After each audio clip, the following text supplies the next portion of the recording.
now we've got that cleared up. Yeah, buddy. First of all, welcome to ICAST, folks, 2016 here in Orlando. And this is the International Convention of Allied Sport Fishing Show. It is, if you're in the fishing world, this is the place to be. And everybody from around the world is actually here. So just a great event, a great opportunity to see what's the latest and greatest. I've already made a few rounds this morning, guys, and picked up a couple of potential sponsors, guys. Woo, money. Yeah, I'm telling you, man, I'm excited. And let me interrupt you real quickly, Steve, if you don't mind, because one of the things that occurred to me is this open to the general public, because this is where all the newest electronics, the newest fishing technology, all those things that we see that come out in the Bassmaster magazine where they talk the best of 2017 is coming out. Is the public able to come into a show like that and see? No, they're not. This is strictly for buyers, retailers, wholesalers, radio guys, as well as media. Yeah, and those are the guys that are able to attend this particular show. And well, the reason why I bring that up because the information that you have today is not available to every old hairy-legged boy that's running around, in Keithville. No, but there's a lot of stuff as of today that will actually be released on the internet on a lot of different websites. I mean, I'm already getting flooded with a bunch of stuff from different press releases from different companies on my Facebook page as well as my email.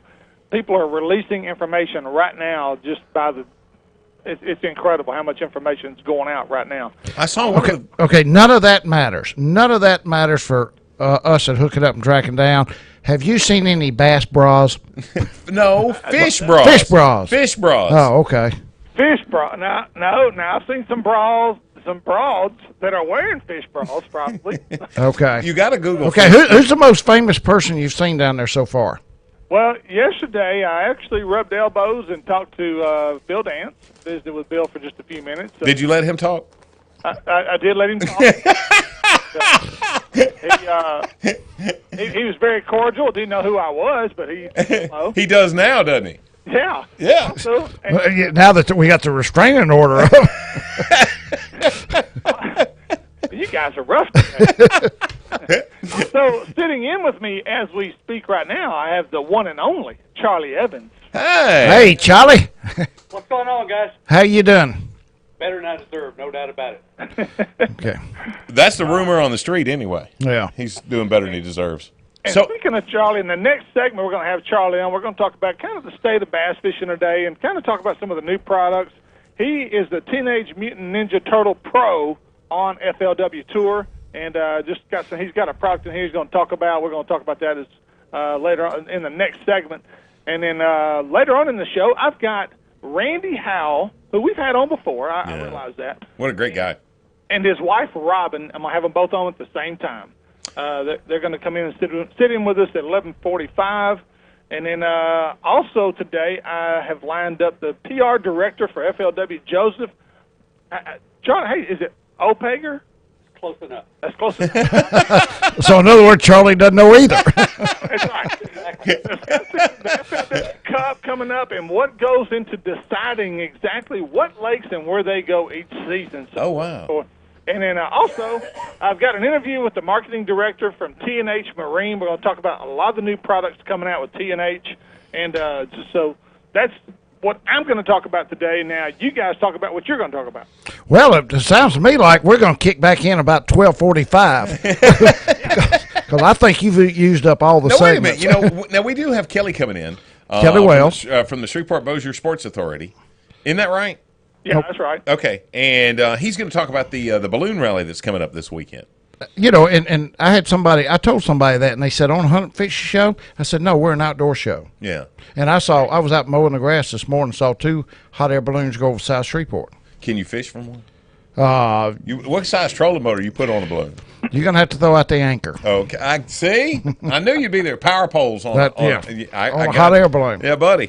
Also, Eric Gilmore is going to be here, and this one I'm really looking forward to because he's going to discuss the Red River Waterway marketing or the status of the Red River. He's the marketing director, but he's going to discuss the status of the river, where we are right now, what they're thinking is the potential. I mean, I've been going across it every day, And I don't know that I've ever seen the river, even before the locks and dams were there. I don't know that I've ever seen the river as nasty, muddy as it is now at this time of the year.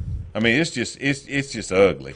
And there's been a lot of change in the structure of the waterway. Yeah. And a lot of stuff is silted in. Right. And I'm sure he's going to tell us the plans, when we're going to be dredging, what we're going to dredge. Probably some things that may not ever get dredged again. Really? But maybe. Well, there's and that's important with a lot of the tournaments that we have coming up this fall. You bet. We have some big tournaments going to be here on the river this fall. BASS Open. I think we've got Bass Champs coming back. I'm not sure about that, but something like that. We've got to find out how navigable the river is compared to 2 years ago. Well, maybe Charlie could tell us. Maybe the FLW might be coming back or something. Yeah, Charlie might have some inside information Hey, we don't know about. we got to ask those tough questions. Yeah, you give it to us, it won't be inside anymore.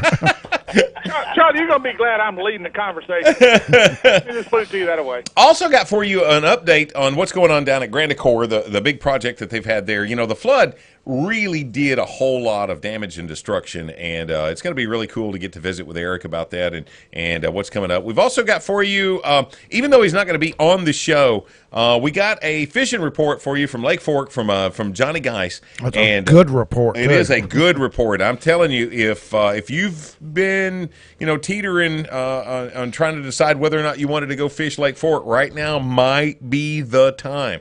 And we'll explain all of that. Of course, Graf's going to keep us posted with, hey, Graf, real quickly before we get to some results from the H&W Championship over the weekend, what's one thing that you've seen so far at ICAST that's like, I can't wait to go buy that?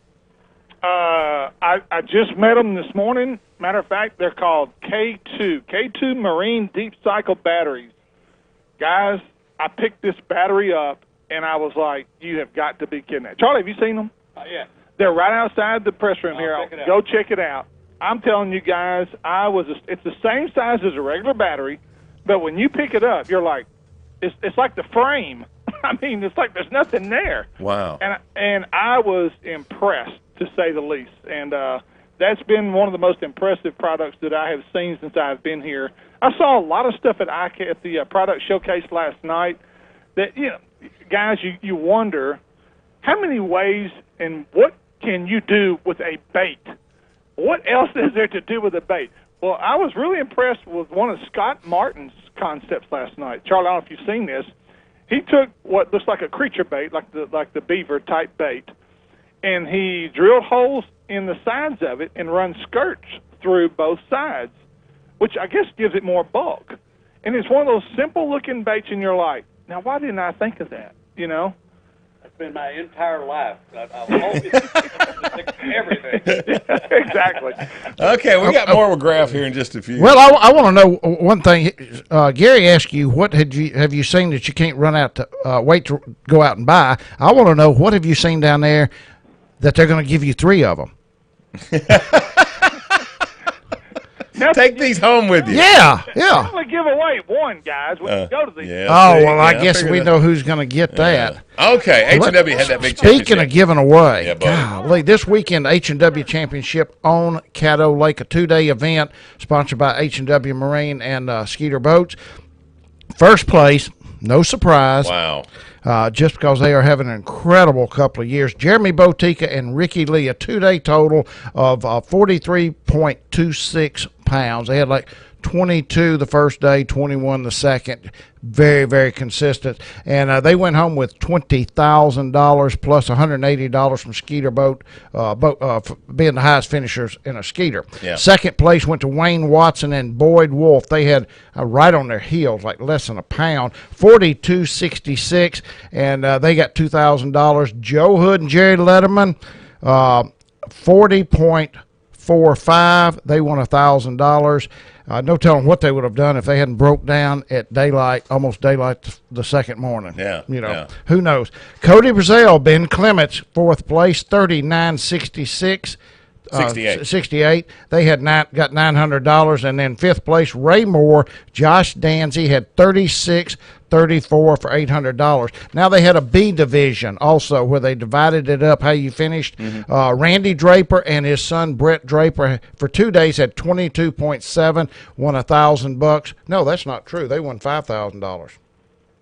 Okay. First place in the second division. Yeah, okay. First place in the second division was $5,000. Barry Terry and Scott Moore, $21.95. I think they won. They might have won $1,000. Third place, Monroe McCarty and Eddie Morgan had $19.36. Fourth place in the B division, old Todd Jackson. I can't believe that he wasn't, first place someplace. Todd Jackson fishing with Colby Hand, $19.27. And fifth place, Brian Bradshaw, Travis Beatty with $17.24. They had a good tournament. It was amazing to me that the fishing on Caddo seems like it was really just ramping up right there about the time of the flood, because the fishing never got bad. Yeah. I mean, it started building right there, and the weights have just improved as the years progressed. I mean, who knows what might be happening in August, September this year, especially as you start moving into the fall.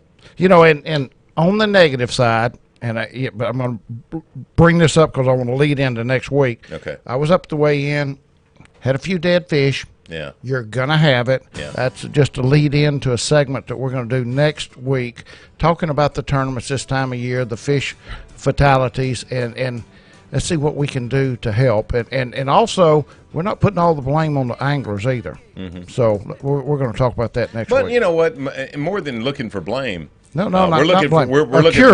looking for solutions. Yeah. Is the best remedies for the situation, because that fish mortality is a big deal this time of the year, because those fish that we're catching right now aren't going to be spawning again in the fall. That's right. But also, is this fish mortality really deserve the press that it's getting compared to the anglers that keep and eat everything they catch? Hey, that fillet knife ruins them for spawning ever. That's right. That's right. Sit tight. We are hooking up and trucking down. 11:30. The Tiger.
This segment presented by Daiwa Rods and Reels, Bayou Outdoor Supercenter, Toledo Fiberglass, and Spro Lures, makers of the Spro Frog, named one of the top bass lures for 2016. Here's Steve Graff, Gary McCoy, and Mike Eccles. Hey, July 14th through 20th, presented by the Kirby Kelly Law Firm. It's the U.S. Hot Air Balloon Championship. Gates open Friday, July 15th at the LSUS Festival site.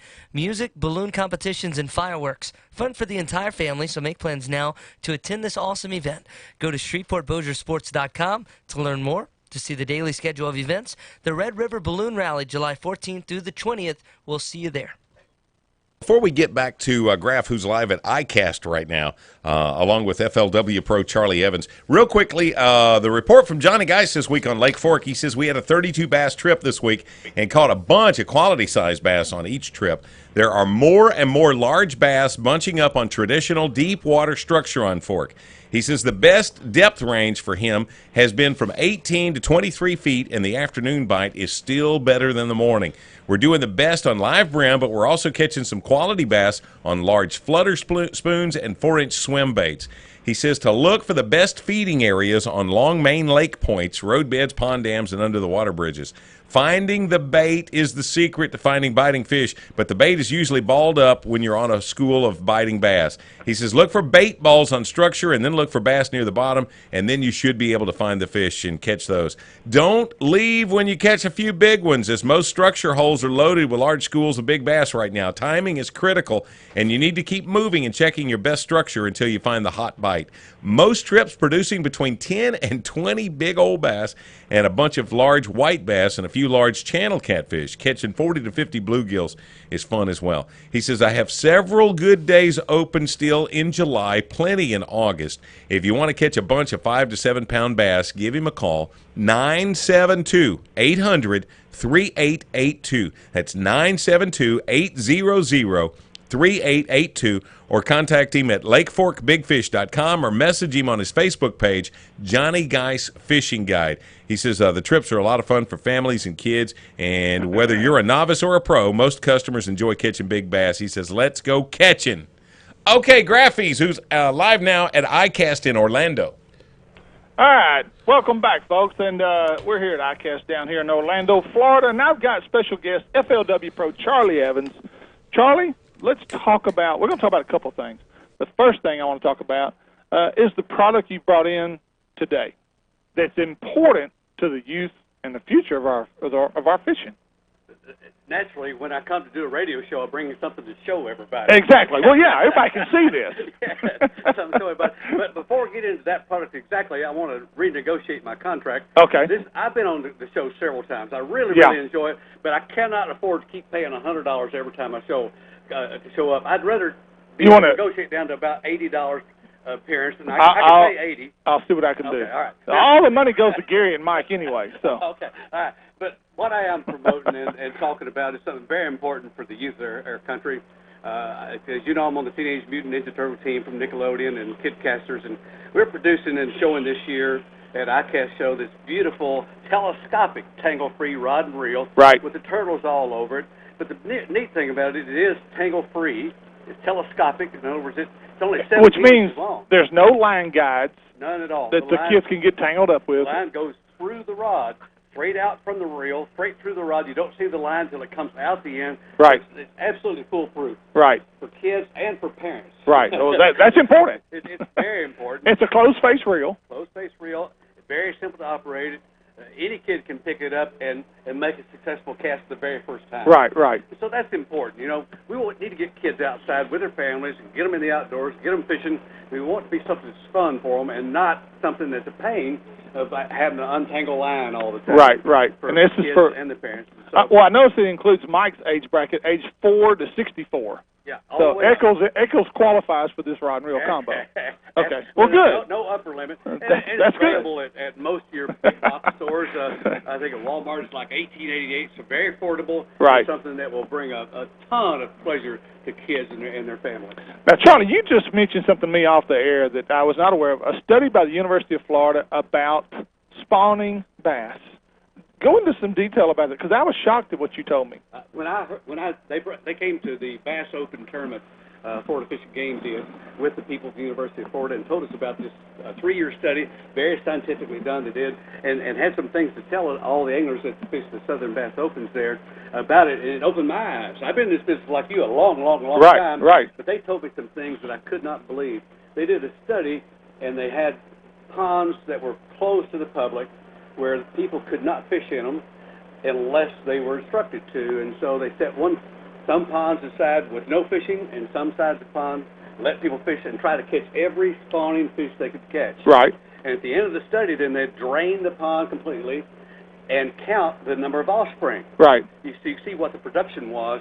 Now, based off information you just told me, you would think, as an angler, that the fish that would be most devastated would be the ones that were actually caught. Go ahead. You would think that, boy, the ponds that weren't fished, they'll produce more bass. Yeah. Exactly the opposite. exactly the opposite. That shocks me. It did me too, but then I got to thinking about it. These fish that are being caught, I guess you'd call it, they get energized and case hardened, and they have to work harder. They're more productive, and so you get more offspring. You get more bass from fish that are fished during the spawn than you Right. do from fish that are not during the spawn.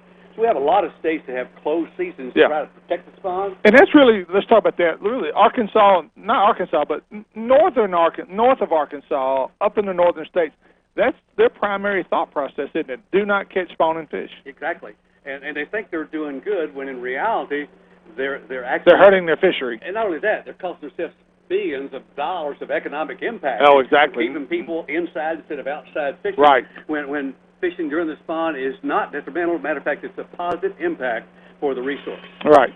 Unbelievable. Huh. Yeah, that's an incredible That's available report. for everybody. Go to the Florida Fishing Game. It's on their website. Look up that study. Read all about it. Read the percentages. It's a very well done study and very, again, eye-opening for a lot of us. Right, right.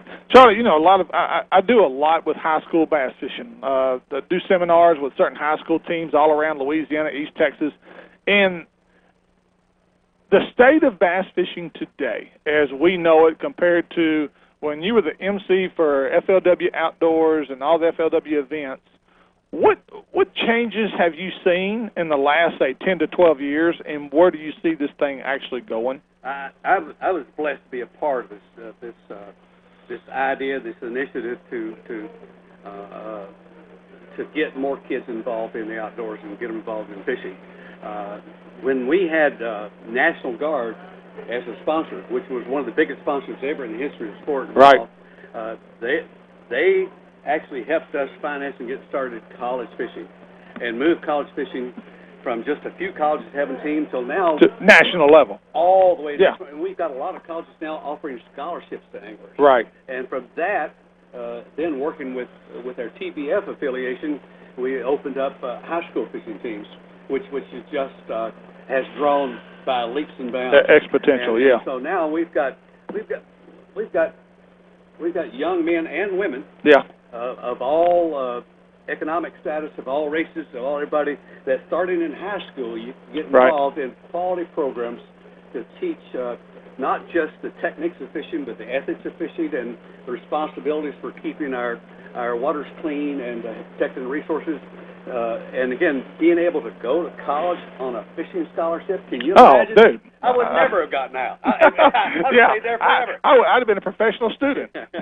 and what that's done is really has been a very positive impact on the entire sport. Right. We Now- got more young people getting excited about our sport than ever before. Right. Now, I want to take it in a little different direction. All right. The women, and I think high school bass fishing is going to help resolve some of this. In your opinion, and I'm not trying to get you in trouble here, why have the women not been as successful as the guys? Because like a lot of people say, well, that fish doesn't know if that's a woman on the end of that rod or if it's a guy on the end of that rod. That's true, but for some reason, they just haven't been able to step up to that highest level and compete. Do you have a theory on that? I know all about it. I'm an expert on this. Oh, this is your expertise. This Hey, is where I really roll with it. I really do this, but I try never, ever to tell anybody about it because they'll figure out what has happened. For years, us males Yeah, have told females they're not as good as we are. right. Have told them they don't belong in the boat. Told them they don't have, because we, us Yeah. man, we're the best at This is our territory. This is our spot Yeah. here. We'll stay out of the kitchen. You stay out of my bass boat. Yeah. The truth is, there's two things that are important to being a successful bass angler. Right. One of those two things is dexterity. Okay. I mean, you really do have to be able to maneuver that rod, reel, tie Yeah, your line. right. There's a lot of things Lot that of have to do with dexterity, coordination, yeah. coordination, hand-eye coordination, dexterity. And the truth is that we're way down the list on the Yeah, women are supposed to be better than us. 10 times better. Shooting sports? Anything Yeah. that requires dexterity, women, their fingers work better, their eyes work better, and they work better together. Right. We're a little bit clumsy. Yeah. But Well, we can tell the awkward. women that. We're, Don't tell the we're women still that. cavemen. Then the second thing is you've got to be able to absorb a tremendous amount of information into your little pea brain Right, and then spit out the right answer. right. Guess what? We What? come in second again. Really? We're second in that? We're second again. My wife would say I'm number one. No, So. no, we come in second again. I mean, they're quicker. We're slower. Yeah. And so from the fundamentals of it, is they got a speed on both things. What we do have is we have years and years and years of more experience, but that's changing. Yeah. With high school fishing and college fishing. Right. My prediction is that 10 years from now we'll look back and say, wish we'd never started those Should guys. never. Yeah. We should never Should ever have kept them in the kitchen. because we're going to be getting beaten regularly. Well, by young, sharp females that are able to get out there and put the puzzle together and come up with the right answer. Do you see a woman in the next 10 years winning the FLW Cup or a Bassmaster Classic? There's no doubt in my mind. You really think that'll happen? There's no doubt in my mind. Like I said, when the word gets out, this is not only fun, but the equipment is so much better. Yeah, Lighter. right. The boats are so much easier to drive. Yeah, that's true.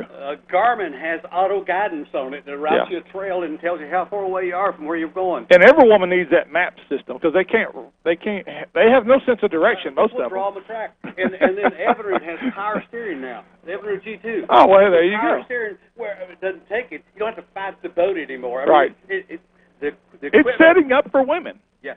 Everything is setting up for women. And we're going to see, like I said, in our lifetimes. I know we're getting a little long in the tooth here, but while we're still alive, we're going to see women really step up and play a major part in this sport. What have you seen at ICAST that's gotten your attention here? Well, the biggest thing I've seen, I've got my picture taken with him. The guy from Deadly Oh, Catch. yeah. Captain, what? Hey, can you say his last name? No. No. The one that cusses all the time. Exactly.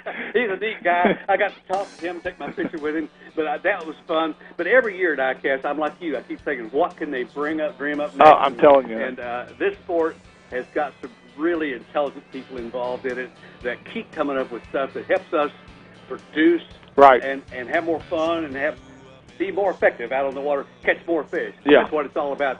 Fishing is fun, but catching is where it's at. Well, and I want to compliment you yesterday for you guys, some of the FLW pros. We had the ICAST Cup, which I wasn't part of the winning team, but I had a great time, and you guys as FLW pros did a wonderful job of taking us media guys on the water. I really thoroughly enjoyed my day yesterday. It was a great event. I hope they continue to do that. They're going to do it every year. It's a lot of fun. We enjoy doing it. A little warm out there. Yeah, it was warm. And plus, I caught most of my fish in practice. Yeah, of Which course. reminds me, maybe the listeners don't know, but I'm the only FLW pro on record in the history of the sport to win 2 times back-to-back Practice Angler of the Year. Practice Angler of the Year. See, guys, I thought I was in that category. I forgot Charlie Evans. He actually beat me for that category. And well, folks, we're going to take a quick break, and I'm going to turn it back over to Gary McCoy and Mike Eccles back in the studio. Charlie Evans. Charlie, thank you for being with us. FLW Pro Charlie Evans. And I want to thank Charlie for taking time out of his busy schedule to join us today. And we'll be right back with more Hooking Up and Tracking Down.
You're listening to the Hooking Up and Tracking Down Show, presented by Nichols Department Stores, Stephen Johnston Guide Service, and J&J Exterminating. Now offering their new mosquito-controlled system for your home. Speaking of pests, once again, here's Gary, Steve, and Mike. Sit tight, Eric Gilmore, Red River Waterway Marketing Director, on the way. First, quick word from Louisiana CCA. Hey, if you thought Louisiana CCA was just about coastal projects, think again. The CCA is a statewide association dedicated to protecting Louisiana's wetlands, from rebuilding our coastal wetlands to creating fish habitat for area lakes to creating star fishing tournament. The CCA is committed to making sure our coasts and waterways are protected for years to come. To learn more, go to ccalouisiana.com. Okay, Eric Gilmore on the show with us right now. And Eric, Mike Eckel says it's all your fault. That's what he said. He said you and Mother Nature just had it in. Y'all just had to ruin Red River for the whole summer.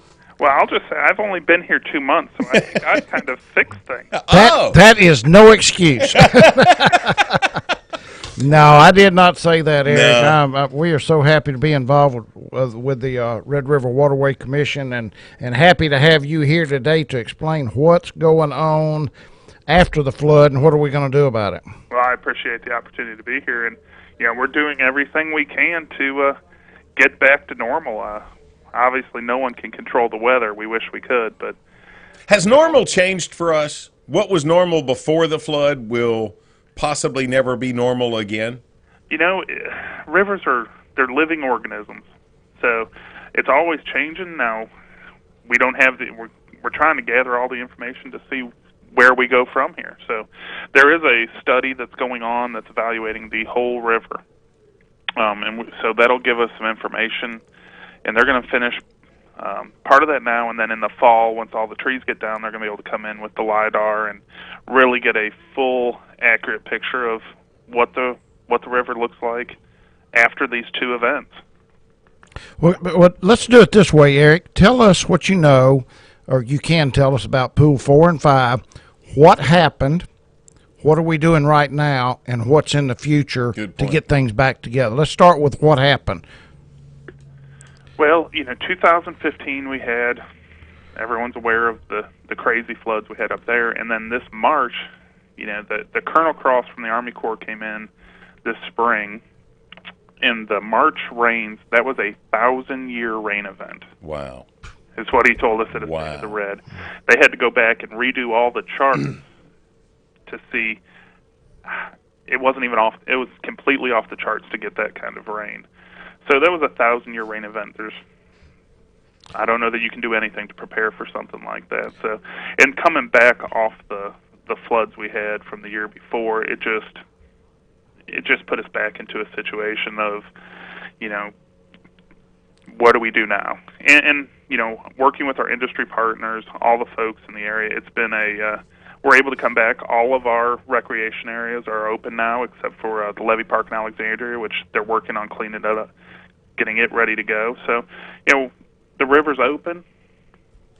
We want everyone to be safe on the river because, so much has changed. Where you may have been able to go before, there may be a sandbar. I mean, the river, as you guys know from being on the river, it's got the heaviest silt flow of any river in the country. Well, a 1,000-year event, an agency or an organization like yourself, is this something that we expect or y'all are expected to learn from and plan from, or do you just say 1,000-year event, we're not fixing to change what we're doing because of what happened, which is the way I would look at it. Sure, I would. Or are you expected to be prepared for this to happen in the next 4 or 5 years? Well, I think, you never want to say never is going to happen again, but you want to be prepared. So any event like this, you want to learn from, see where we had issues that, we've looked back through the history. The navigable waterway is still a very young river. I mean, Lockett Dam 5 just finished in '94, so there's not a whole lot of history, and this kind of event is, you have to learn from it. If you don't take the information and learn from it, you're just asking for problems in the future. So, well, being that you've just come here in the last couple of months, that's one of the first things you got to do is, okay, you got to assess the situation. What have I just gotten myself into? And how would you grade Mother Nature brought this on. It was through no doing of anyone else. How would you grade the way that we were prepared for something that might not happen again for another 1,000 years? Yeah. How did our equipment, how did our dams, the locks, how did everything hold up, for that type of a flood? Right now, I think everything held up very well. We're having to go back now. The water's just getting to the point where we can go in and do a full survey and evaluation of, how the dikes held up, how the revetments, how when the water comes back, how it self-scours. And, we didn't have any major failures anywhere along the river. So, that's no consolation to the folks that had water coming over. Right. But, I think everything has held up well. What that means for us is, constantly looking towards the future of how, where is the sand now? There's sand now that was never in places before. So did the water, how is the water changing? How is the river changing its course? Because, again, it's a living, we can only plan for it and hope we've done the best part, the Corps and the Commission. And then you go and you learn. And right now, we've got a lot of your oxbows. You guys are sure we're working on those and getting those back open and seeing how things have changed. But for the most part, I think everything went as well as could be planned for an event type of like that. I think all the levee boards and all the people that worked together did a great job of keeping people safe and keeping the river going. Okay, let's look at two issues. First, the lock and dam system was put in place. As much as we'd like to think for us fishermen, it wasn't. It was put in place for navigation. How was navigation affected, if at all, or did the actual river channel hold up and navigation goes right back to normal? Navigation has been challenged. The lock and dams, it was the first time ever that all 5 lock and dams were closed during that rain event. And that happened for, I think lock and dam 1 was closed for 2 days. As we get further up towards, lock 4 and lock 5, there was more issues and more closures up there. As far as the channel, we've been back open. We were at the ports and, working with our river captains, the Coast Guard, and everyone on the river to find spots that are not where they need to be on the channel. But right now the river is completely open. As the water's falling, we've been doing dredging projects. The Corps and the Waterway Commission has been working on dredging to make sure that the locks are open, the approaches, and everyone can get through them. So right now there's a few spots, but that's always a constant thing when the river goes up and down of we want to make sure that we can keep the navigation going for the industry, and they're a great partner for us. So any dredging, any repair work is going to be done first in conjunction with the effects on the lock and dam and navigation, and then after that's done, any dredging or cleaning up for recreational purposes is going to kind of take a back seat, right? Well, those are different types of processes. The recreation, getting into the oxbows and cleaning up, those are a different operation than what the Corps takes on as far as the navigation. Obviously, we have corporate partners and industry partners that we have to get the river open. Otherwise, the people at the port can't get their merchandise, and it affects their business, and we don't want that. But we do have, for the recreation side, it is a different operation. So there are ongoing projects right now for the recreation side of getting those sites open so people can get out and use the oxbows and use the river, and everyone should be able to do what they're doing. Well, for pretty much everyone who lives in the southern half of the Arklatex, the Grand Accor launch there, the project that's been going on there has been really important because what a beautiful area that we've had access to there on the river. Where are we at on that, and what's the projected completion date of all that work? It's a really exciting project. I was just down there last week taking a look around at the RV park. The launch is wonderful going out, and then the RV park, obviously the weather has affected the construction on that, but it's going to have 59 RV slips, both back in and pull-throughs, a couple playgrounds. It'll have a full wash house. There's an activities center that's available for rent, just reservations. and then it's going to have the water and sewer. So it's in full Wi-Fi at each location. So we're looking, as fast as we can. We're behind. It's behind schedule just based on the weather, but probably early next year. Oh, cool. Yeah. So possibly before next summer? It should be before next summer. It's if all goes well. Again, we're counting on Mother Nature to cooperate with us for a little while. Yeah. You know what? It's going to be an unbelievably great addition to our recreation areas. As we were talking a few minutes ago, you mentioned, the dredging, to try to keep things navigable and stuff along those lines. Are there things that, as we recreational anglers should know while you're doing some dredging and stuff like that? Are there things that you need to caution us? You don't want to be around this area. You don't want to, be close to this equipment or anything. Is any words of advice to anglers, while you've got this pretty in-depth dredging schedule going on? Well, I think all the anglers, when they see the plants that are involved for those big dredges, they're not going to want to. It's intimidating enough. It's not going to do any good when they're digging up and messing everything up. I would think that's going to push away all the things they're trying to accomplish. So they're not going to want to be near there. The biggest thing for anglers and everyone doing recreation on the river right now is just being very cautious, because you had your trees, you may have sandbars that weren't there in the past, areas you may have been able to go over before that you may not, may have changed. Relearn the river. Yeah, essentially. Relearn the river. Any new jetty construction or reinforcement of some of the old jetties? Right now, it's still in evaluation mode. We have to see what actually happened. Gotcha. And you have to wait till the water gets down to the point where you can see Yeah. where all the revetments and the dikes and all that, how they held up to this. Are we missing rock from before? And what needs to be repaired there? And that's an ongoing project. And right as you get to do things in the last year, you got another event on top of it. So. Well, I'm going to tell you what, to have a 1,000-year event and to have no obvious collapses or breakdowns. Something worked right. Right. Hats off to the Corps of Engineers Amen. for doing a dang good job to begin with. Absolutely. And it's a great resource.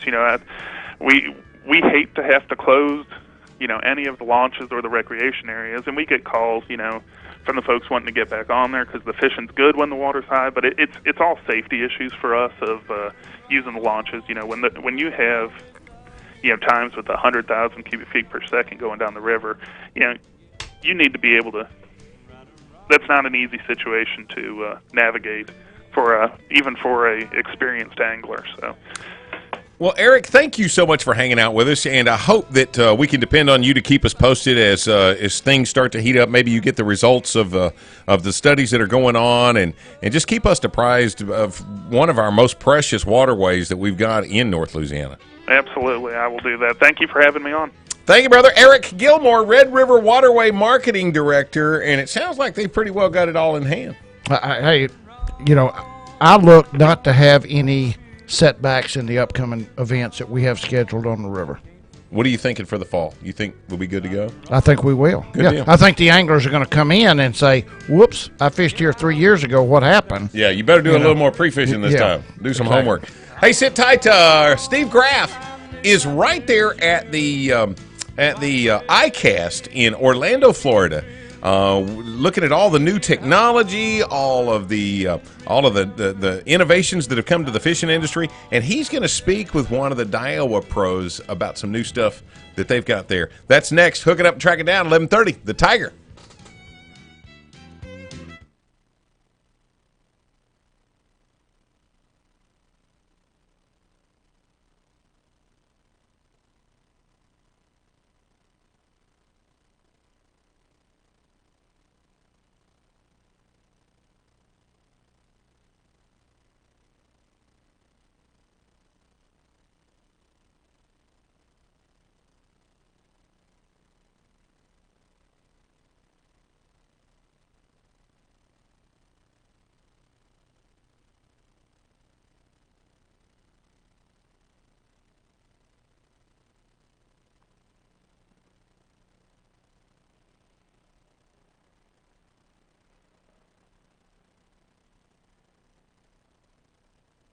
yeah, this year normally.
Welcome back. This segment presented by Santone Lures, Toledo Bend Lake Country, Red River Waterway Commission, and Ranger Boats. Still building legends one at a time. Now back to the three best outdoorsmen of the radio world. It's Gary McCoy, Steve Graff, and Mike Eccles. And welcome back to Hooking Up and Tracking Down, live from Orlando, ICAST 2016. Steve Graff, along with Daiwa Pro, Randy Howell, and the lady in charge, Robin Howell. What a treat we have today, guys. I've got both of them in studio.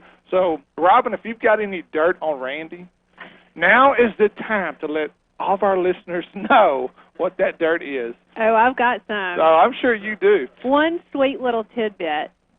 He is really, really, what should I say, type A on his haircut. Oh, really? Oh, yeah. One hair out of place, and I he can't knows knock it. him on that because I'm the same way. My sister-in-law cuts my hair, and it takes about a minute and a half because when I get through telling her how I want it cut, she's like, I don't even know why I cut your hair because you're you're worse than a woman. He is. He is. But anyway, well, Randy, I want to thank you for taking time out of your busy day and Robin's busy day. I know, but Robin said she was glad just to sit down. So Oh, yeah. Yeah. Yeah, exactly.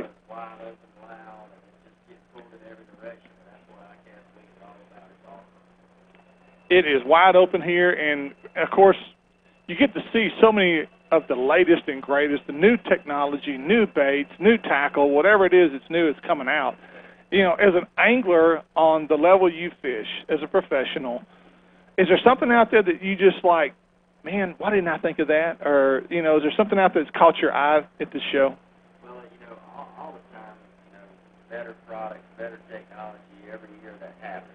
And, you know, and a lot of my sponsors are the ones that do it. That's a good thing. I work for some of the best companies in the industry, you know, but with Rod and Reel Technology, Daiwa, you know, always leads the way. But, you know, one of the only companies that use pioneers with their own technology in the reels and the rods, you know, and we have stuff that's different than everybody else. So the SD spool and the T-wing system on the reels, the Tattoo and CT, that's going to really press the reels. Right. Big here at the show. It's also big, you know, out on the tour. Steve, his microphone might be turned off. No, everything's on. I don't know why, because I'm not hearing him myself. And what about now?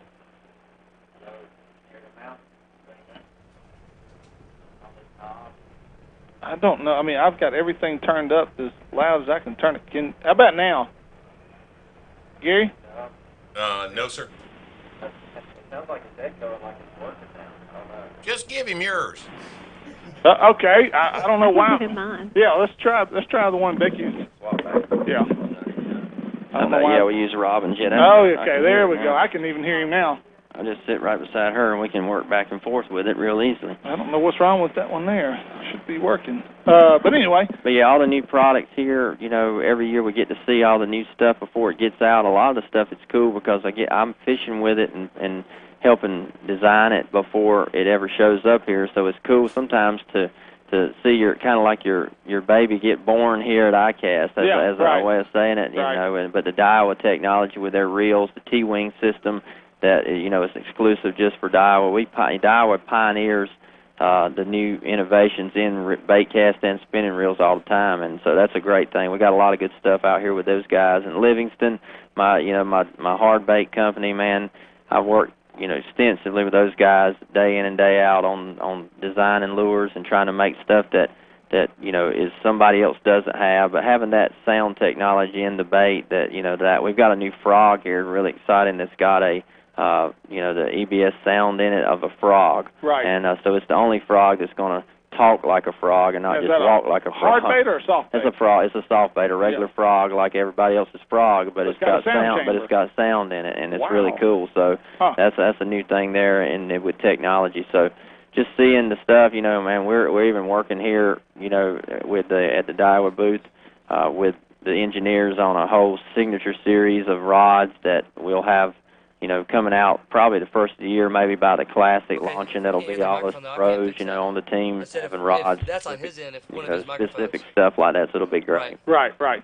Well, let's go back to Daiwa real quick. I know they've taken the Zillion, which is one of my favorite reels. That's the one I throw a lot. And they've kind of improved the Zillion. Do you know any of the changes? A lot of the changes have taken place with the Zillion. Yeah, the Zillion, last year went to the smaller frame, smaller body, which is followed up like the Tatula CT, the compact. That's what CT stands for, compact Tatula. They did the same thing with the Zillion, and they put the T-wing system on the Zillion the year before that. And so now we've got a small compact Zillion with T-wing, and we've got a SV that's that small volume spool on it, so it's made for anti-backlashing, basically. And explain to people what Type R means. Type R, when you see the Type R on there, that is kind of a raced-up version, almost like the SS model on a Corvette or something like that. The components inside. Yeah, the components inside are mostly saltwater resistant, corrosion resistant ball bearings in there. That's the main difference in there. And then it's cosmetic look too. The racy paint job on there is a little bit more cool looking than a regular one, so to speak. But that corrosion resistant bearing is that's the major internal difference. Yeah. Well, again, thank you for taking the time to talk about Daiwa and everything else you've got going on with all your sponsors. A great product. And again, folks, if you haven't checked out Daiwa, 2 or 3 of our sponsors are carrying the Daiwa lineup, and I highly encourage you to go check them out. Randy, also, right now, overall, as a professional angler and having Robin by your side, like we talked before we went on the air, you guys are pulled in so many directions. How important is it to have your wife so involved as a business manager, more or less, with your career? Hey, it's 110%. The only way I've ever been successful is because Robin's been there by my side, leading the way on organization. That's the biggest thing, is keeping your schedule organized, not overcommitting and under-delivering. Basically, we do our best to work and help every sponsor we can the way it's best it can be done, and then also trying to make enough time for the charities and the things we do with King's Home and my boat giveaway and the kids events, and as well as all the church and ministry speaking that we love to do on the off season. And so she keeps all that straight. We have a good time. We've been married 24 years. Our boys are 10 and 14, Laker and Oakland. She homeschools them as well, teaching on the road, and so we get to stay together. So, man, the Lord's blessed us a lot to do what we do together. Well, while you switch over to Robin here with the headset, because I want to ask Robin a couple of questions here. Robin, as a wife, a spouse, a mother, how do you juggle? I mean, it's a full-time job to keep him lined out. And I don't mean that on a bad level. My wife would say that. But from your standpoint as a business manager, I mean, you have to kind of separate family from business, and it's a job, isn't it? It is a job. It's like 4 jobs. I mean, because I'm a wife, I'm a mom, I'm a teacher, I'm a business manager, and I also have a skincare business of my own. So I just kind of dedicate. I'm always available as mom and wife. Right. And then I just dedicate time as to what's screaming the loudest, whether it's fishing or whether it's, extra teaching time or whether it's extra skincare, business time. Yeah. So I just kind of juggle it day by day and hope I do the best I can. Now, how long will y'all continue to do the homeschooling? Is that going to be permanent, or will at some point will your kids maybe get into high school, want to, play ball, cheerlead, all the kind of stuff that the kids do? Yeah, so they travel with us, and they're very fortunate to get to see a lot of the country that a lot of other kids don't get to see. What an education in itself. It is. And I pride myself in trying to give them a better education than what I feel like they would get in the public school system. Right, so I really try to go out of my way to do that. But at the same time, they're very socially adept, too. And we do sports. So in the wintertime, their sport is basketball. And I commit my wintertime to not travel with Randy to his speaking events because we don't have tournaments that time of year. Right. So that time of year, we really commit to basketball, and that's what we do. And Randy makes most of the games. I try to do his schedule so that he's there for their games. Right. But they are basketball all the way from October to February. Yeah, so it's a juggling act. It is. Literally. It's a juggling act. And I feel like, I'm sure I fail in areas, but I also feel like they're getting a lot of great, just real life stuff. Are there days you wish he was a banker? 9 to 5, come home. I think y'all would be bored to tears. We would be bored to tears. I didn't even answer that and say yes. So you liked it just as much probably as Randy enjoys it. I do. And that's important. That is so important. I do. I think it's important, too, because, when we're at home, after 3 or 4 weeks, we're bored. We're ready to go. Where are we going next? Well, guys, thank y'all for coming on the show. We're going to have to take another break at the top of the hour. Randy, thank you for coming in. Robin, thank y'all for taking time out of your busy I'll be in Shreveport September 29th, that date I was mentioning the first time we were on the air. I'll be at a church there in Shreveport. We'll be putting the name out as soon as I know. I don't have it on my calendar. Yeah, let us know. We'll promote it, too. Yeah, y'all come see me in person down there. Thank you. Randy Howell, Robin Howell, appreciate y'all for coming in and visiting with us today. We're going to take a quick break, and we'll be right back with more Hooking Up and Tracking Down.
Welcome back to Hour 2 of the Hooking Up and Tracking Down show, presented by Coastal Conservation Association of Louisiana, Cypress Knee Outdoors, and Lake Fork guide Johnny Geis, the 2015 and 2016 Lake Fork Guide of the Year. Now back to the best outdoor show in America with Gary, Steve, and Mike.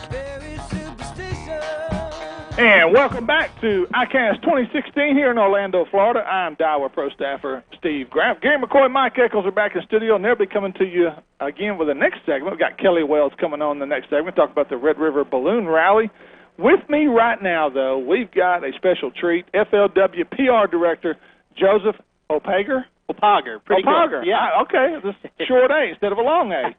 Okay, Opager. All right, we got that straight now. And today we're, Joe, we want to talk about, first of all, great job yesterday with the ICAST Cup. Hey, thank you. That was a lot of fun. It was a lot of fun, and you guys do a great job with that event. And I'm looking forward to possibly being there next year for that event again. And I think that was just a well-attended event and involved with all the anglers and the FLW pros with the media. I just thought it was a great job. So, definitely. Well, thank you for that. Did you catch any fish? Caught some fish. I caught the biggest fish in my boat, which is nothing unusual. I don't know if you know that or not. Well, very good. I am known as the Dink Master, Joe.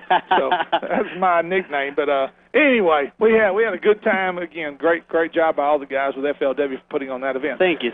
We've got the FLW Cup coming up. Yes. Let's talk about that real quick before we get into some other things. Sure thing. When, where, how, when? August 4th through the 7th, Wheeler Lake, Huntsville, Alabama this year. Great body of water. Yes. And we're real excited. We've had a great season. We ended our season 2 weeks ago at Lake Champlain in upstate New York. We couldn't have asked for a better way to go out. Scott Martin winning the tournament. Yeah. Andy Morgan winning the third Angler of the Year championship in the last 4 years.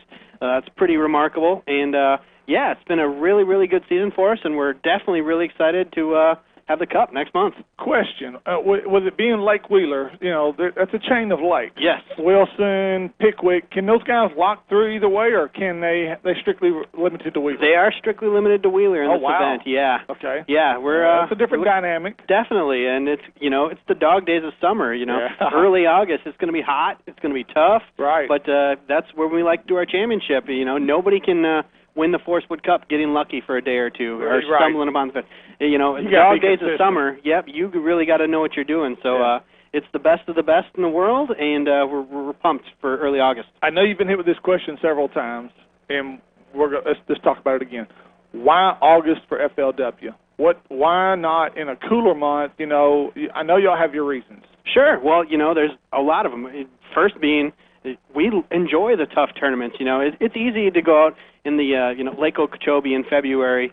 Everybody's smashing them. Everybody's going to catch 20, 25 pounds. Right. Maybe not everybody, but a lot of guys are. Right. You don't see that in August, and it really comes down to you got to be a skillful angler to pattern these fish, find them in the dog days of summer. So that's one of the reasons.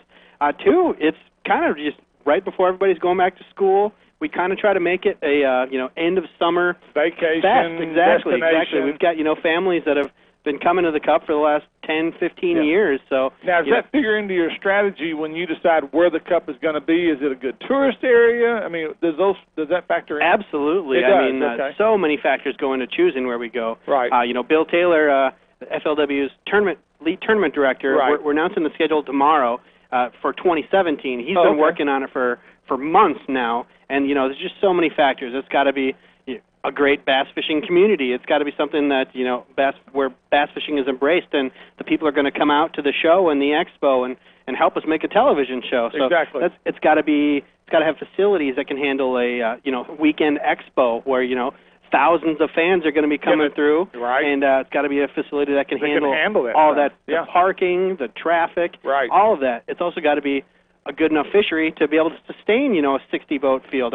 This year is only 50, so a little less. But it's got to be a good enough fishery where we don't want guys to go out and not catch fish. We want them to catch fish. We want it to be tough for them, but we still want to be able to show off a fishery. And Wheeler Lake has all of those variables. Of course, your area, the Red River at the Forest Wood Cup, was 2014. It was a great event. Same sort of deal. You timed that one right, because trust me, they would not want to be there right now. But the fishing is getting better already. The river's back down to normal. Yeah. So it should improve. But we have such a bad high water situation. The other question I got for you is FLW considering Toledo being on their schedule anytime soon? Well, always. I mean, Toledo Bend is one of the best fisheries there in that it's incredible Texarkana area. So, yeah, we see all the reports and, see the 10-pounders getting posted every other day on Facebook and stuff. So I definitely would never say never. I don't know if it'll be on the schedule for 2017, but who knows in the future. Because my question would be, the question's always been with Toledo Bend is, as far as market, it's a small market lake because there's no major city right there by it. Shreveport's an hour north, and that's pushing it, probably an hour and a half from, say, Cypress Bend, probably an hour and 45 minutes from Cypress Bend. And so I always wondered, is that one of the reasons why Toledo Bend is kind of... It's certainly one of the factors that goes into it. Like you mentioned, with our Forest Wood Cup, we get great media coverage, and it helps having those, local TV stations and the bigger newspapers that come out. And so when you're over 45 minutes to an hour away from the event, it makes getting that media coverage a lot more hard. Right. So that's certainly one of the factors. That being said, though, we go to some pretty remote locations, if it's a great fishery. So Toledo Bend obviously has that, so I could definitely see it on the schedule in the future. Which kind of brings us into this segue into what I kind of want to go into as well is what factors go into deciding for FLW what lakes y'all go to. I know communities have to put up money. Sure. Everybody understands that. For a typical FLW event, what is a typical, how much does it cost to put on an FLW type event? Well, honestly, I don't know the answer to that question. We have a whole staff in our tournament director staff in Benton, Kentucky that makes these decisions. They start with the tour, and they get these 6-7 tour events locations hammered out, and then from there we go to our Costa Series, and then the BFL, college, and then this is all we're trying to also work with. Our BASS. We're trying to work around their schedule. We're trying to give our anglers don't want to be on top of each other. Right, and give the guys as much opportunity as possible to go out and fish competitively. Right. So there's those factors. There's the fishery itself at that time of year. We want to go to the right lakes at the right times. It's got to have the right facilities to handle 160 boats that can get in and out of there smoothly, launching their boats in the morning, taking them out at night. Like I mentioned before, a bass fishing community. It's got to be something where the people enjoy bass fishing and are going to come out and embrace us and enjoy having us there. So, a lot of factors go into it, and I guarantee that Bill's already thinking about 2018. And we're just getting ready to announce 2017 tomorrow. Right. Another thing, too, that kind of, I'm sure, look, I've got a sheet here that I think you guys, FLW, had sent me when the city of Natchitoches was looking to host what is a Costa Series now. Sure. At that time, I think it was, there's BFLs, there's Costa. At that time, I think it was the EverStart Series. Yep.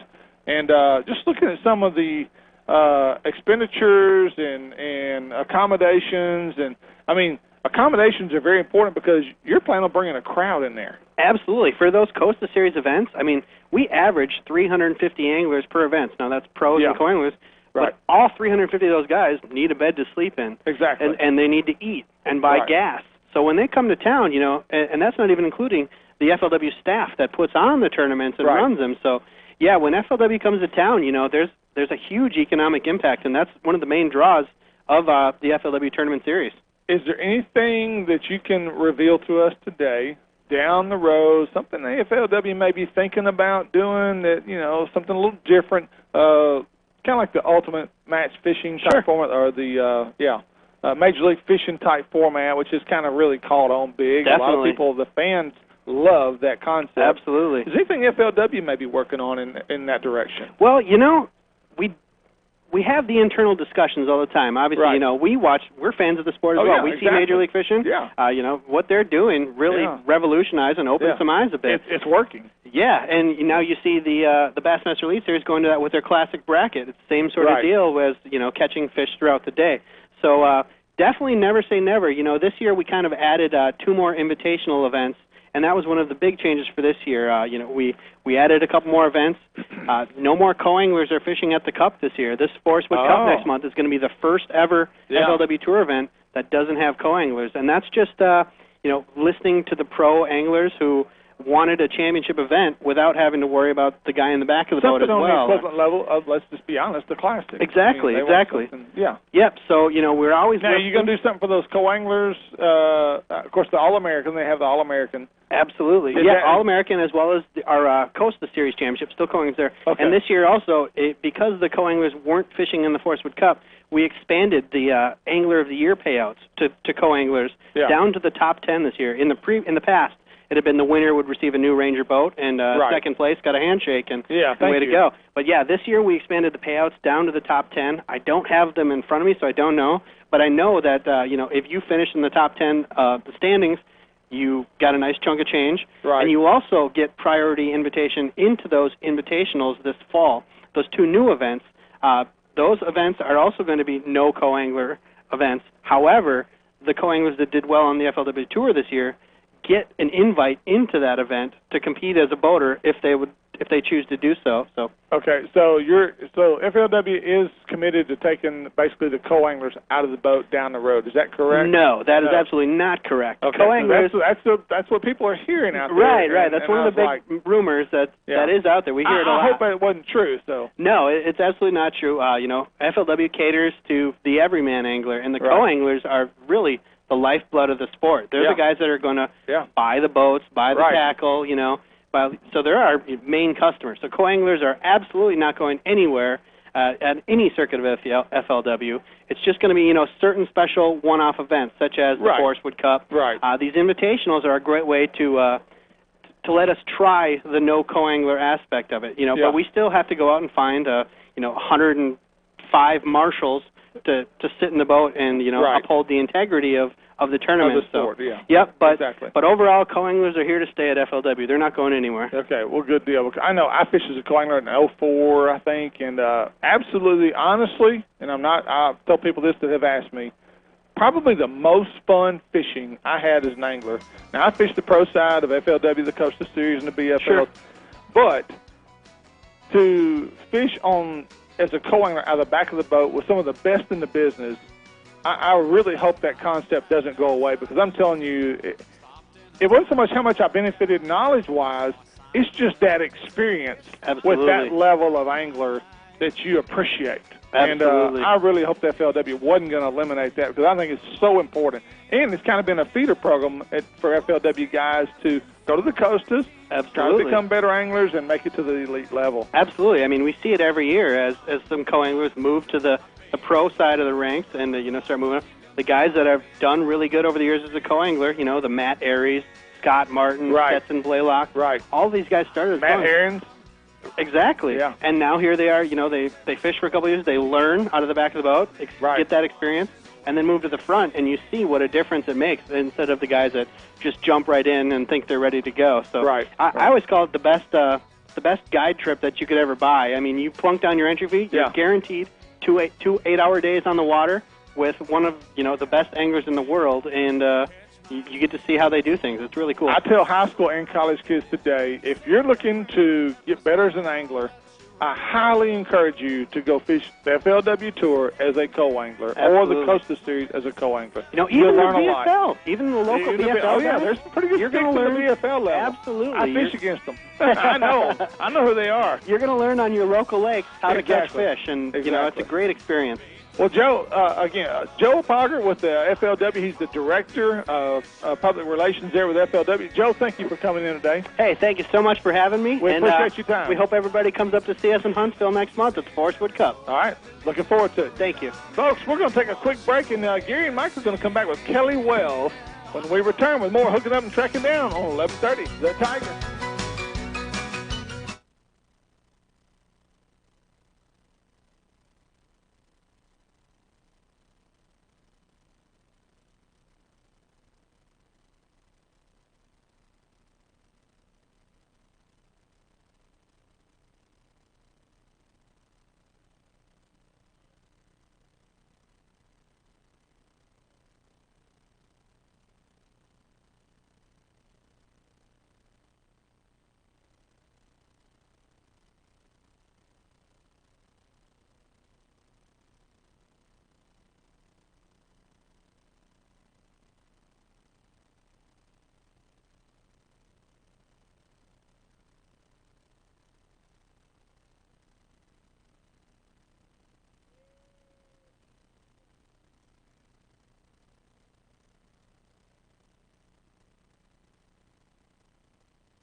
Welcome back to Hooking Up and Tracking Down. This segment presented by Bob Seeley Outdoors, Daiwa Rods and Reels, Sam Rayburn Marina Resort, and Toledo Town and Tackle, the largest tackle box on the Bend. AM 1130 The Tiger would like to remind you that the Hooking Up and Tracking Down show is now airing twice each week. So tune in every Saturday morning from 6 to 8 for another round of Outdoors Radio. Once again, here's Gary McCoy, Mike Eccles, and Steve Graff. Take it away, guys. It's like Christmas every Saturday.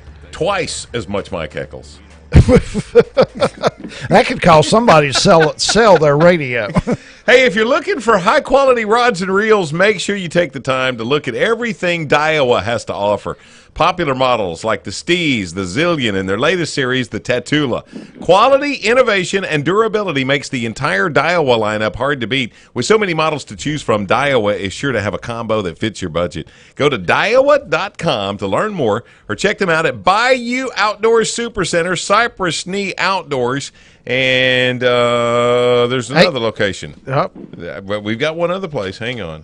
All of my notes are all messed up here. You know, Graff would have this on a laptop. And you or Toledo Town and Tackle. There you go. Yeah, Daiwa, where quality and technology all come together. You know, I was out mowing the grass this morning, and all of a sudden I looked up and I saw 2 UFOs. Yeah.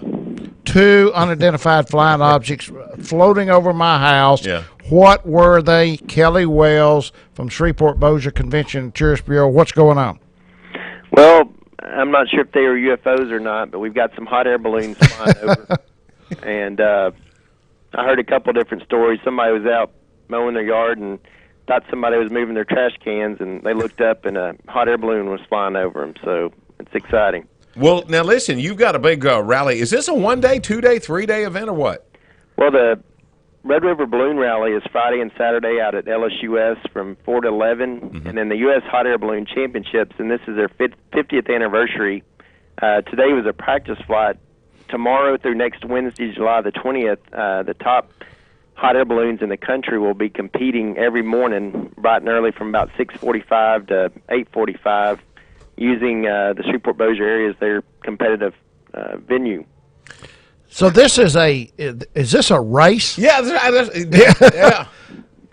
Well, it's there's about 200 targets around the Shreveport Bossier area that we've been compiling over the last year or so, and basically each one of these targets you have to have about 100 meter by 100 meter area that are clear of obstructions, and they put a big X down, and the sport is they'll find out what their 3 to 5 targets are each morning bright and early, and they'll basically go launch, and they may launch in 30 to 40 different locations, each balloon, and that's part of the sport. They determine where the targets are, and they determine how the wind's blowing, and they launch their balloons, and they get up in the air, and about every 100 feet, wind blows at a different speed, and so that's really the sport, is getting over that target and doing whatever task is required at each of those 3 to 5 targets, and then getting out of the air safely after they've hit as many of those 3 to 5 targets as they can. Okay, so don't they drop a turkey or something on a frozen turkey? Yeah, I was going to say you give them a cell phone, and then they open up their Pokemon Go app, right?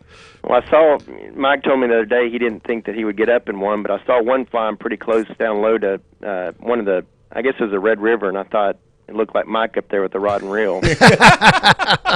No, I don't go no higher than corn or no lower than potatoes.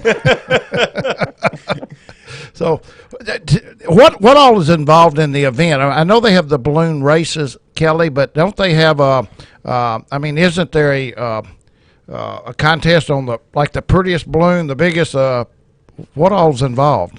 We're into pretty balloons. Yeah. The competition, you can, the community can pretty much watch it from their backyard.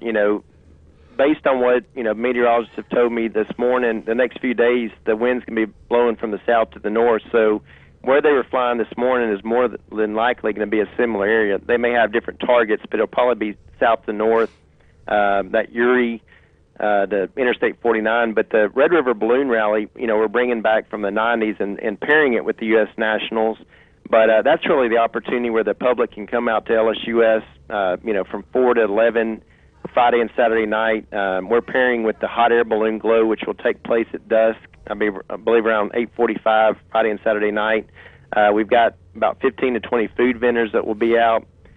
Coke and Dr. Pepper will be selling ice cold water and soft drinks. We've got Alcoholic beverages will be available, and it'll take a bunch of that to get me in one of them. Well, I'm just thinking those drivers, whatever they're drinking, whatever those balloon drivers are drinking, that's what I want. Well, I saw one of them get a drink out once they got back to the hotel after flying this morning, so they had to calm their nerves down. I'm just telling you. Well, I tell you what, the two that I saw go over, and I've seen hot air balloons all my life, and a lot of times you look, and then you look, and they haven't moved much. It wasn't but just a minute or so. These guys were out of sight. Oh, wow. I mean, they don't have brakes on those, do they? No, but I think they were timing themselves this morning. It was amazing how fast they covered a lot of miles. Yeah. Well, if you notice, Pat Harwell has a little airport down around Mansfield, and he's got 5 balloons now, but his balloons are more for recreational. He takes folks on flights, so his balloons are a lot fatter and just about as tall. But if you saw the balloons this morning, these competitive balloons are all custom made.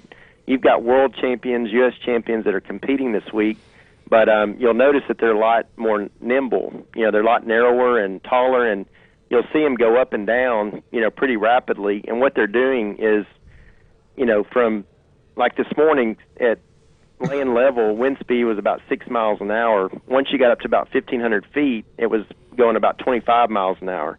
So the reason you'll see them drop, and ascend so quickly is they're trying to use the wind, which is really the wind and the propane, which heats up those balloons, is really what makes them move. But yeah, they have no brakes, so when they come back down, they got to have a good surface area to land on. Well, that's sort of like comparing a race car to a tour bus. Yeah. The tour bus is the fat balloons that carry a lot of people up, and they champagne and propose to somebody.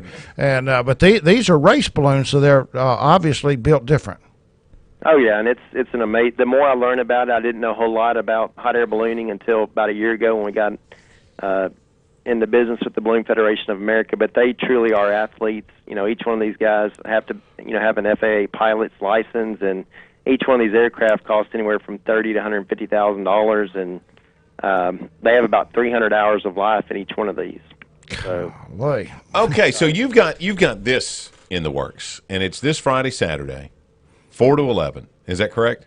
Yeah, and you can go by Brookshire Super One even up till you're heading over there Saturday afternoon and get your tickets for $8. Adults are $10 at the gate, but military is $8 whether you go to Brookshire's or Super One or you go to the gate and get those. Kids 5 and under are free. We'll have 3 tethered balloons out there on. That's what I was going to ask you. And you can actually, I think adults are $20, kids are $15, 5 and under are free with a paid adult. But you can go out and we'll have 3 balloons that will you'll get in the basket and you'll go up 35 or 40 feet and get experience a little bit of the hot air ballooning action. Is there going to be any traffic issues around LSUS? Well, we're working with the City of Shreveport Police, and we're that's our number one priority. We're going to have traffic police at each of the intersections around LSUS. We're expecting some pretty big crowds, but we're going to have police at those intersections from about 4 o'clock until 11:30 that night, and their main focus is getting people in and out of the campuses, so there's no charging for parking at LSUS. They've got about 2,800 spots on campus. There's spots, grassy areas around there. We are shooting fireworks off both Friday and Saturday night. Curtis Elkins at their fireworks is going to shooting 8-inch, which is supposedly a really large firework, but those will go off every night about 9:30. And Friday night is our family Christian night. We've got Wren Collective and Phil Wickham, who are 2 national Christian artists. I think one will perform at 7 and then one at right after the fireworks go off. And then Saturday night we've got Thompson Square. So, I was talking to Steve, I think, the other day, and I said something about, are you going to kiss me or not? And I was trying to explain one of the popular songs that Thompson Square sings, but, they toured with Kenny Chesney, and they've got a couple #1 hits, but it should just be a great weekend for our community. Well, I'm going to tell you, Kelly, I personally really have no interest or desire in hot air balloons. However, but you could feel one. No, yeah, I could feel one.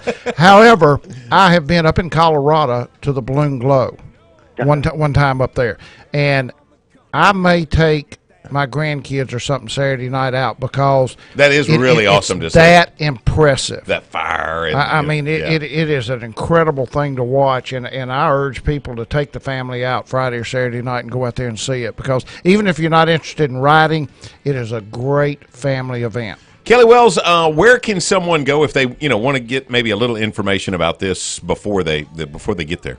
Yeah, RedRiverBalloonRally.com is our website, and again, tons of sponsors are helping us out. I can't name them all today, but we're just super excited. In fact, if one of y'all want to come out, we're going to be flying some media Friday morning from the Wyndham about 7 a.m. Mike, if you want to come out, bring your rod and reel, then we'll get one of them to fly over the Red River, and I'd like to see if you can get a cat. Hey, that would be the thing. We have a casting competition from the balloon. See who can hit the target. I may be dropping something out of that basket. Your swimsuit because it's flown, and I didn't know how I'd react. Is the temperature different when you're up there? It's hot because you've got that burner, and you wear a hat, but it was pretty warm. That's awesome. Any other things that you can tell us about that you've got planned for maybe the fall?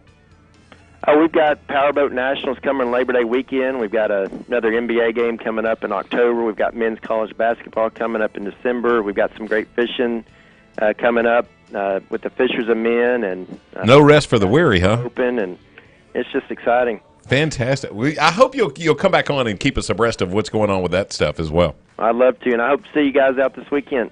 Thank you, Kelly. Kelly Wells from the Shreveport Bossier Convention and Tourist Bureau, and I'm not exactly sure who he's going to be talking to next, but we've got Steve Graff, the Daiwa Pro staffer this week at ICAST in Orlando, and like I say, I don't know who he's going to talk to, but we'll all find out together. Hooking up and tracking down 11:30, the Tiger.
Once again, you're listening to the Hooking Up and Tracking Down show presented by Natchitoches Ford, Specialty Track Co. of Shreveport, Gamakatsu Hooks, and Paul's Farm and Garden, your feed and seed headquarters for the Arklatex. Now back to the guys who probably need to cut back on the feed themselves. It's Gary, Steve, and Mike. Hey, outdoorsmen are a funny bunch sometimes. Like animals, we're creatures of habit. We like it when we can count on the same place to have what we're looking for. That place is Cypress Knee Outdoors off Highway 1 just south of Natchitoches.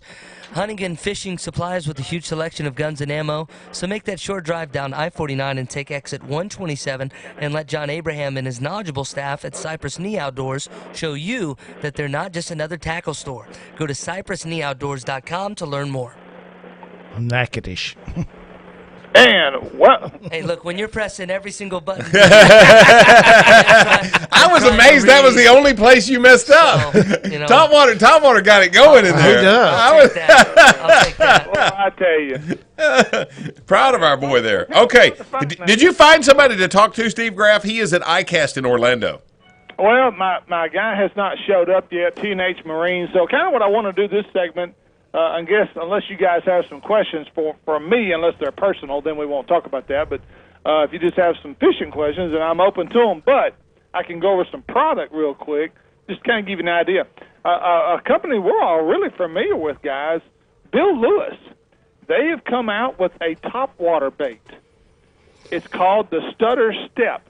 And I'm telling you, as they say in their promotion, it's a game changer. It is a unique topwater bait that actually, and it's posted on our Facebook page as we speak. I've already posted it, a video on this particular bait by Bill Lewis out of Alexandria, Louisiana. And check it out. It's a bait. It's a walking type bait that actually almost walks in one spot for 10 to 12 jerks of the rod. I mean, it's incredible how this bait actually works. It's designed to stay over a stump, over bedfish, over a treetop. It's designed to do that. That's what it's set up for. And see, I can do that with a Zara spook. I can make it, 10 to 12 jerks in the same spot until it comes out of that cypress tree. It'll just sit right there, hooked to the side. Yeah, when it's hooked to. Yeah, you're kind of like me. When we get on cypress tree lakes, those like Christmas trees with ornaments.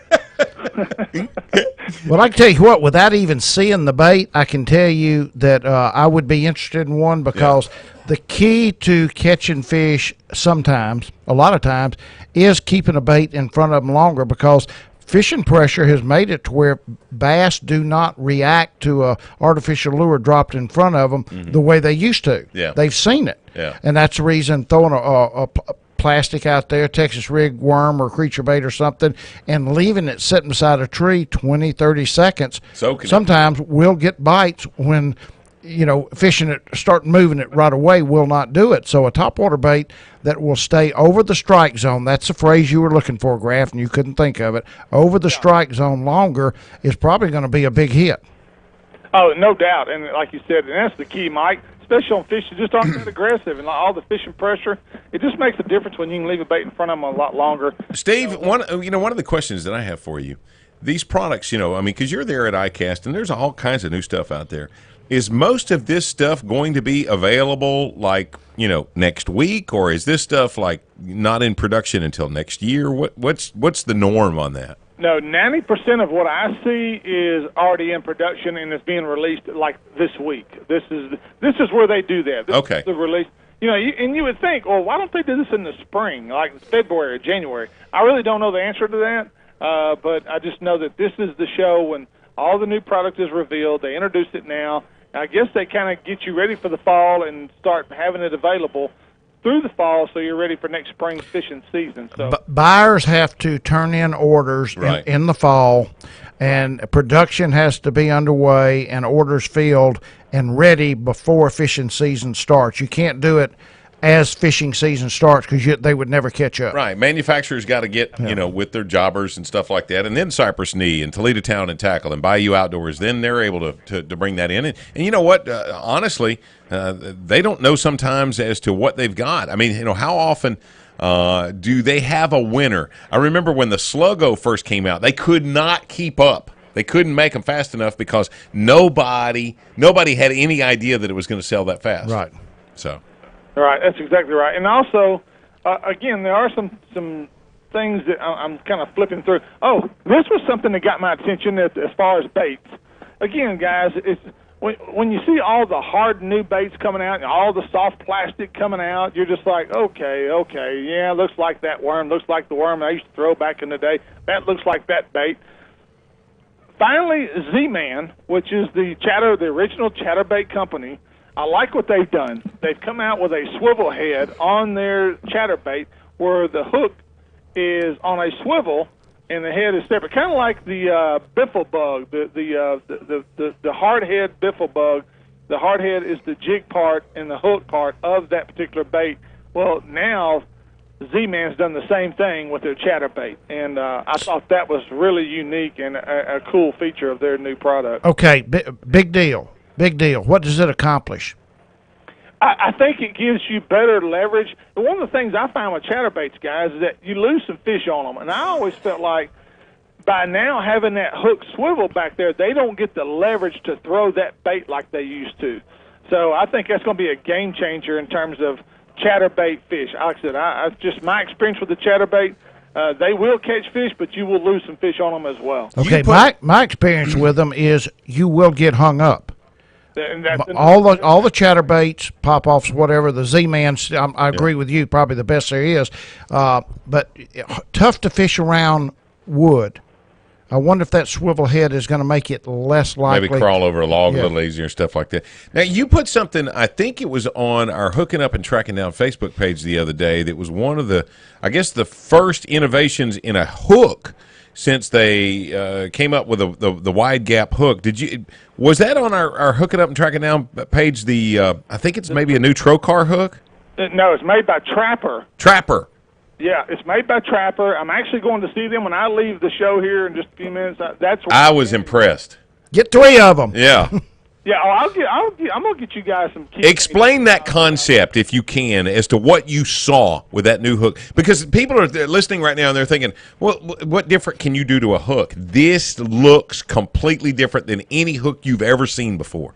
I think if you took, at the base of the shank of the hook, and you extended that and made an indentation into that where it's like a little gap inside that shank, it's like a place for the fish, once he's hooked, to go down into that gap and not be able to shake that hook because he can't get back out of the gap. It's like you said, Gary, it's probably the hardest thing to describe as a hook on a radio. Well, congratulations, because you have explained it in a way that nobody knows what you're talking about. All right, listen. Well, I've just drawn it. See if you can actually identify, because I've just drawn for Mike what the hook looks like.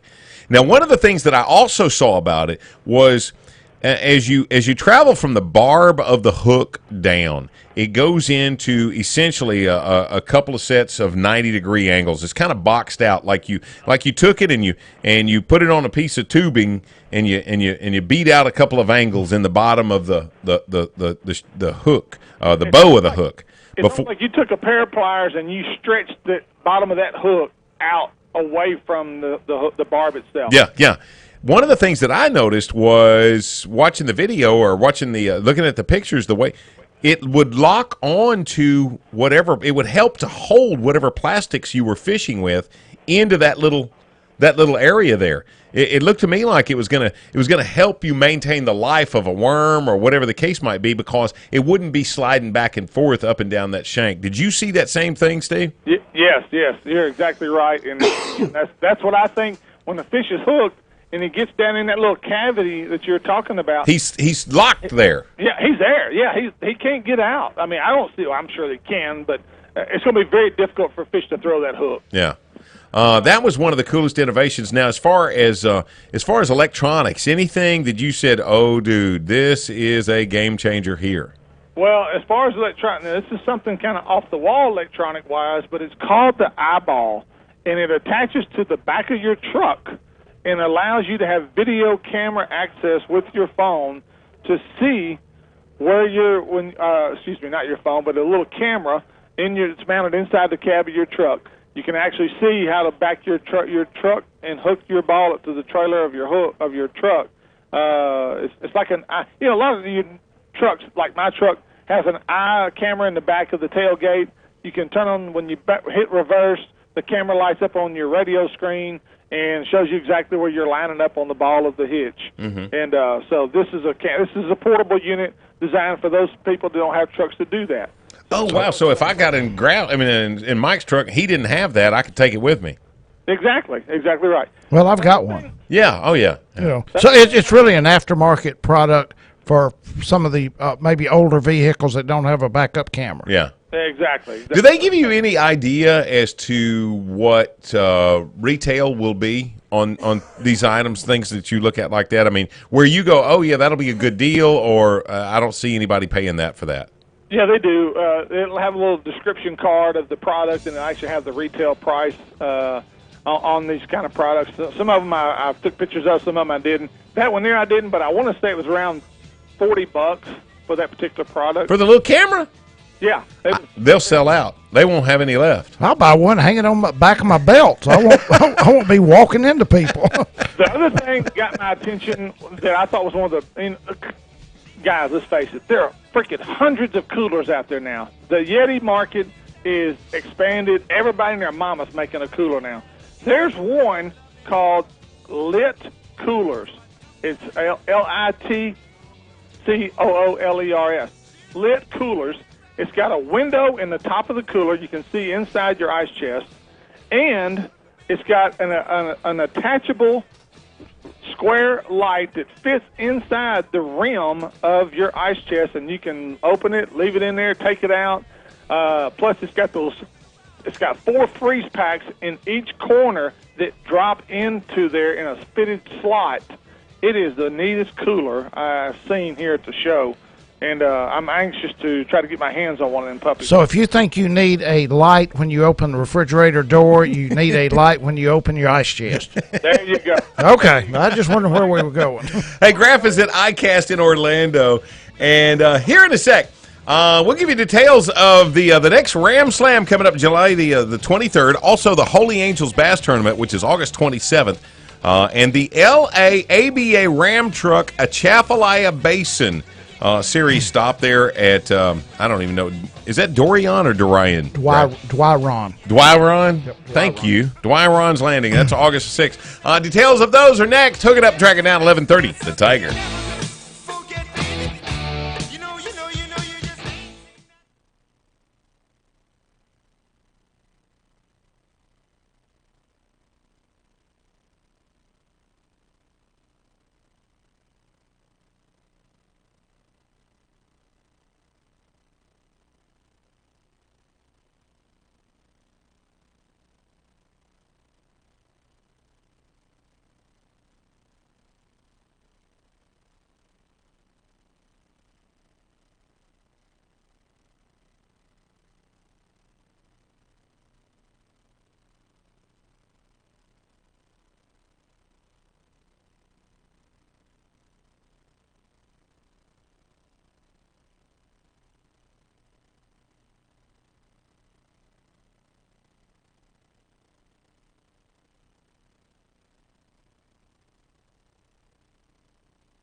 Welcome back to the final segment presented by Cypress Knee Outdoors, the Red River Waterway Commission, and Bayou Outdoor Supercenter. For all your boating and camper needs, go to Bayou Outdoor Supercenter. Hey, don't forget to like us on Facebook, where you'll find news, tips, and a little humor. That's the Hooking Up and Tracking Down Show on Facebook. Check us out. One more time, here are the guys who have a true passion for all things related to God's great outdoors. It's Gary McCoy, Steve Graff, and Mike Eccles. You are listening to Hooking Up and Tracking Down. I'm Mike Eccles in the studio with Gary McCoy. Steve Graff, we shipped him southeast. Tried to send him to Cuba, but he dropped off in Orlando. I was saying Atlanta. Same Orlando thing. at the ICAST. So yeah, just go away, Graf. Go away, Graf. This part of our show is brought to you by Cypress Knee Outdoors, the Red River Waterway Commission, and Bayou Outdoors Super Center. We have now the best times to fish. Bob Seeley, Big Bass Splash, best times to fish. This weekend is rated as fair to good, with high temperatures in the upper 90s, and I'm betting that's going to be true.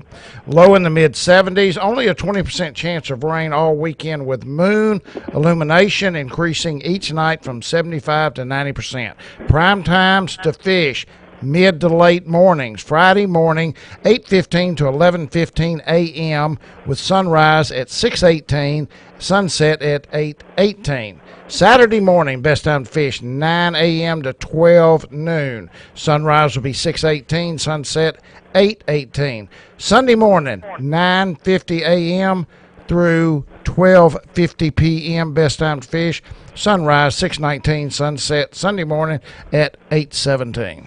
Okay, the ICAST in Orlando, if you don't know, that's the new product show.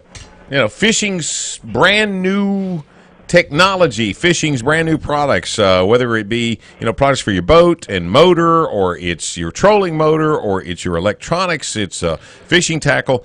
And what would you say right now, Graf, if you only got one blue ribbon that you got to walk through that entire show and you crown this the king of the show? It could be a fishing product, it could be an app on a phone, it could be something that goes in the boat. What would get the hooking up and tracking down blue ribbon best in show? For me, right now, that would be the new Minn Kota trolling motor that has come out. It's got the automatic pilot, lockdown. It's got everything, all the bells and whistles. It's designed to coordinate with the Humminbird system, and that darn thing, there is probably nothing. I voted it product of the year here at ICAST. I thought it was probably the most innovative and the most unique product that just a great product. Once again, Minn Kota does a great job to begin with. But one thing that you guys will get a kick out of, another product that I saw, it's you thought, a yo-yo. What can you do with a darn yo-yo? Folks don't know what a yo-yo is. It's something you attach to a tree or a post or a dock, and you pull the string out, you attach a shiner on there or whatever, and you lock it in, and when you get a fish, it winds it in for you. They actually have a yo-yo kit out here that actually lights up whenever you get a fish on. All right. And it's solar charged, right? It flashes. It works off, I think, a small battery, and I'm flipping through my phone real quick, trying to get to it. And but I thought, well, that would be great. Except in Louisiana, it takes guys days to go check their darn freaking yo-yos.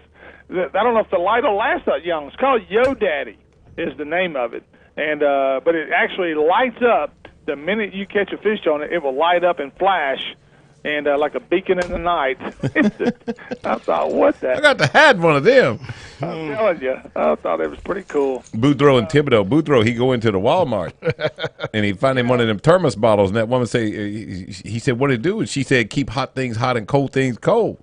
He take it on a job site the next day, and Thibodeau, he said, what you got? He said, a thermos bottle. He said, what to do? He said, keep hot things hot and cold things cold. Thibodeau says, Boudreaux, he said, what you got in there now? He said, 2 cups of coffee and a popsicle. That one best in show one year. Yeah.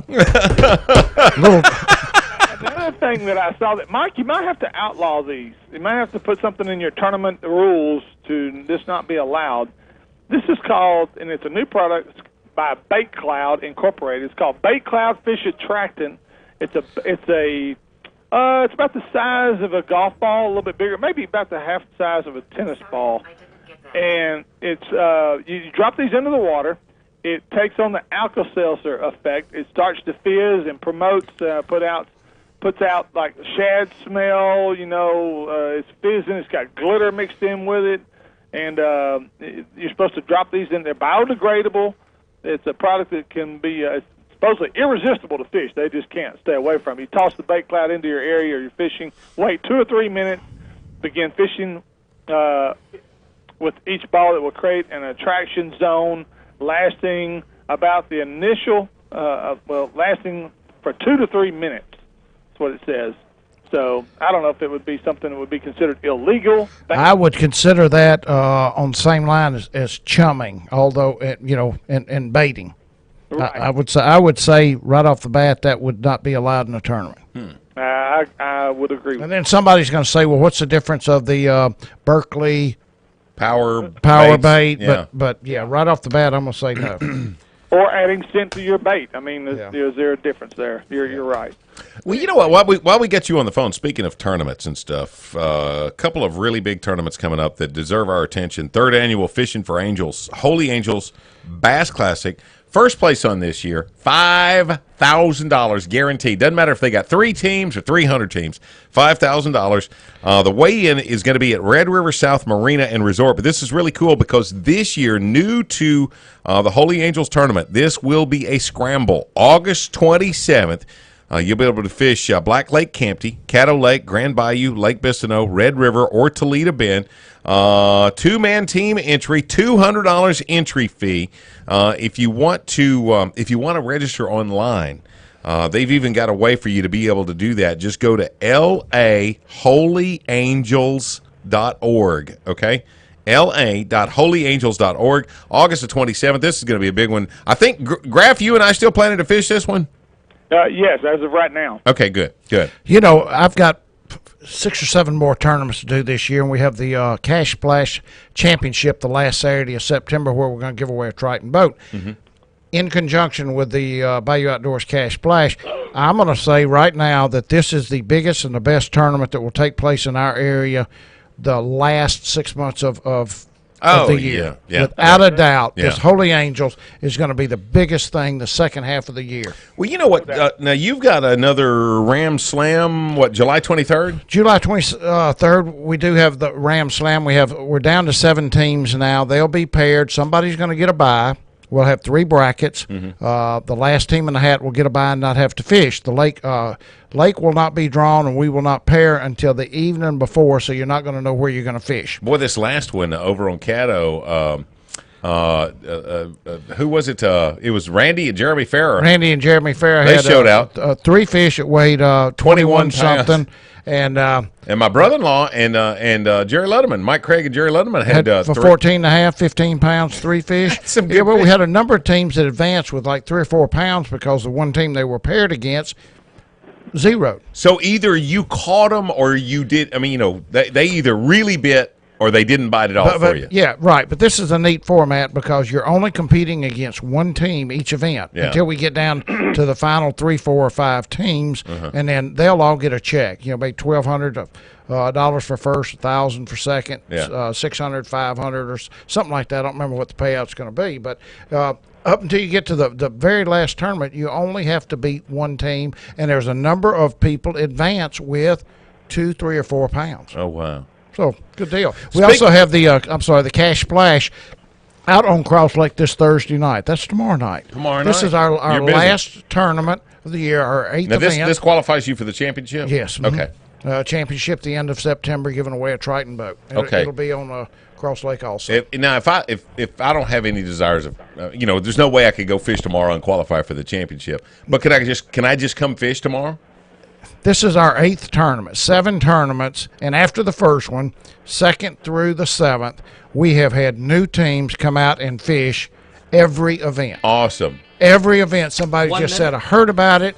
Will you have new people tomorrow? Yes, we will have a new team tomorrow, I guarantee you, just to fish one tournament. Okay, I got to be at... and we got the youth division, keep that in mind. If you're fishing with a child, 16 or younger, they qualify. The highest finishing team with the youth gets $200 from H&P Water and Hooking Up and Tracking Down radio show.